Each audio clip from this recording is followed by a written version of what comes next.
Hello everybody. So I got some questions about 35 and 36 at the end of the chapter, and I will say these do start to get quite gnarly there. But hopefully some of you were able to work these out. I'm going to go through them. Anybody who was having trouble, hopefully this will help a bit. So if you checked out my earlier video, really what's going to be helpful for these is using the identity. So let's read through it carefully. Photographer is at a height taking aerial photographs, 35 millimeter camera. The ratio of the image length, WQ, so we can see that's the image length, to the length NA of the actual object is given by this formula. So that's the ratio of the WQ to NA, that to that. Where theta is this angle there, between the vertical line perpendicular to the ground and from where the camera is to point A, and T is the tilt angle of the film. So when T equals 45 degrees, what it's asking, could we show that the formula can be rewritten as WQ over NA equals 70 over H times the quantity 1 plus tan of theta.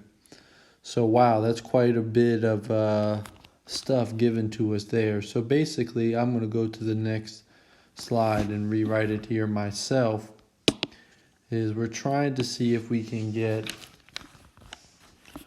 this, so WQ over NA. They're telling us the formula for that is this times the tan of theta minus T plus 35 times tan of T over H tan of theta. Could we show that that equals, in a much simpler manner, 70 over H times the quantity 1 plus tan of theta? Wow, so this is just going to get quite into our identities, it's looking like. And it tells us to reference example 5. So what we'll have to do is we'll have to think about, well, we know that T is 45. So first step that will probably help us will be to replace T with 45 degrees. So that gets us here.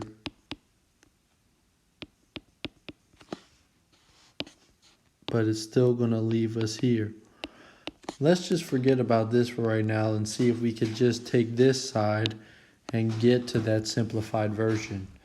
So what you may see here is that this part here, the tan of theta minus 45 degrees, corresponds to one of our identities, which is the tan of a difference identity. So we could actually rewrite this as 35 times this whole crazy thing of just tan theta minus tan of 45 over, I'm just using my identity here,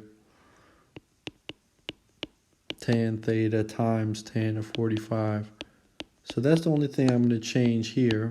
The rest of my numerator stays the same, and the denominator stays the same.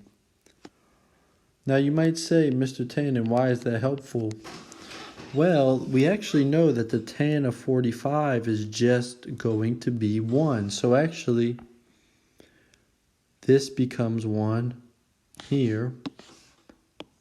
And this is just 1, so we don't even need to write it. So it does allow us to get here. And also, tan of 45 here, ooh, now I see this. I could have done that earlier, is just 1 as well.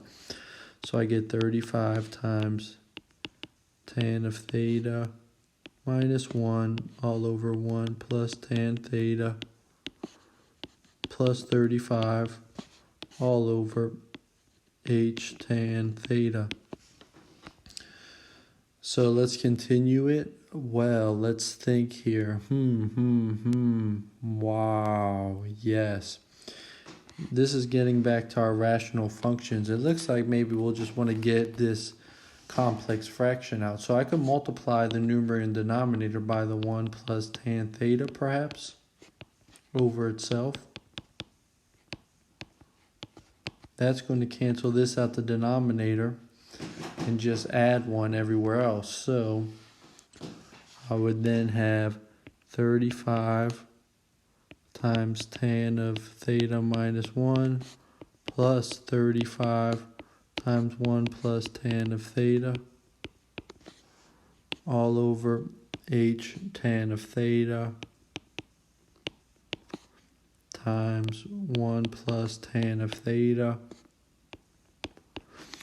I think this is just going to end up being a lot of algebra, but I'm starting to see that maybe I could see a way that perhaps I will end up at 70. At least I'm hopeful for that. So let's keep it rolling. I could just maybe distribute these 35s in there. I'm going to have to go to my next slide here to do so. So I'm going to distribute that 35 in. I would get a 35 tan of theta minus 35 plus 35 plus 35 tan of theta all over h tan of theta times 1 plus tan of theta. And oh wow, that's nice, those cancel, so I just get, and then those combine, 75 tan of theta, ooh sorry, not 75, I think it's just 70, all over h tan of theta times 1 plus tan of theta. Oh, but look at this now. These tan thetas could cancel, so I'll just get 70 over h times 1 plus tan of theta, which, if I'm not mistaken, may have been the format it was trying to get us to show. Oh, yes it is. If we look up here, 70 over h times 1 plus tan of theta. So that one just involved a lot of algebraic steps. Wow, that was gnarly. But we made it, and it seems that the algebra got us there. That was some good algebraic heavy lifting there. Whew. Number 36 was a similar style of question here. So you can see it here on my screen. I've got, it's talking about a wave. And so you may have envisioned this before, like on a string when a wave travels through it. Oftentimes that's how sinusoids, anything that's, cycling, so up and then down, repeated, well, we could use a cosine or sine function to model it. So in this case, they're saying y is the displacement of each point, and it depends on the time and the point's position x. So there's multiple variables here. So the equation for a standing wave can be obtained by adding the displacements. So I guess y will be the vertical displacement, x is the horizontal, but it's also in terms of time. Basically, I think what they're going to ask us to do once again is just give a lot of algebra, use a lot of algebra. Could we show that this is equivalent to this when t equals 1? So let's get to it.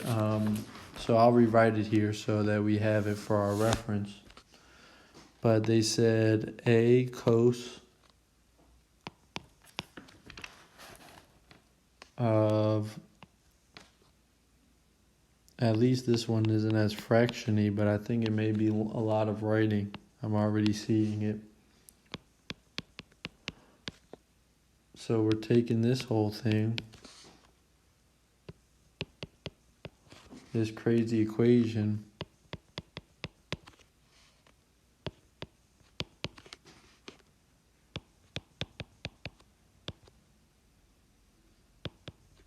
and And can we show that it equals in the end negative a cos of 2 pi x over 5? Wow. So let's see, and they're saying when t equals 1. So that's nice that we have that 1 to plug in. So basically everywhere there's a t, you could just ignore it because it's just being multiplied out. So what I think we're going to end up being able to use is probably our sum identities. Because we know that when we have the cos of a sum, we know it's equal to the cos of the first part of the sum times the cos of the second part of the sum minus the sine of the first part of the sum times the sine of the second part of the sum. And then for a difference, we have, it's the exact same thing, just the sum. So we are going to end up with a lot of writing here. I believe what we're going to do is just go into our identities on page 520. And we end up with a cos of 2 pi over 3 times cos of 2 pi x over 5 plus a sine of 2 pi over 3, if I'm doing this correctly, sine of 2 pi x over 5 plus a cos of 2 pi over 3 cos 2 pi x over 5 minus a sine of 2 pi over 3 times sine of 2 pi x over 5. So this is really just us using both of those identities. So that's why we end up with these 4 terms being added.